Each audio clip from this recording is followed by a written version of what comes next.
Folks, I'm outside here at night with a black wheelchair. Now I do have these little reflectors, but it's going to be a lot nicer to have a nice motion light, which can be made brighter and be removed. Lots of benefits to it. But I'm just going to show people how to install this. It's pretty straightforward. So this is going to go up in here. It just rolls around the metal pole there. And then we're going to take 2 zip ties. You could do 4 because there's spots for 4.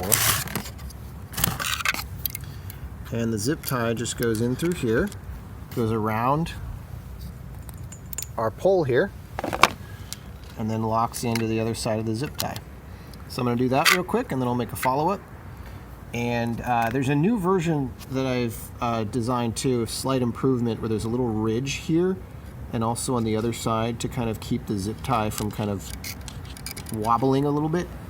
Very minor thing, but I'm a perfectionist, so there you go. And then we'll just have some little snips here for the zip tie when it's all in there. And maybe I could do this with one hand. I don't know. Let's see. Can I do this one hand? It's going to be too hard with one hand. But yeah, this is just going to go around like so. And the important thing is that these 2 lips here are on the bottom, not on the top. So the long piece here, this is on the top. These 2 are on the bottom. All right, Cryptastic Hacker back here. And I've got the zip ties now in. I leave a little bit of extra bit because why not, if I want to tighten them more later.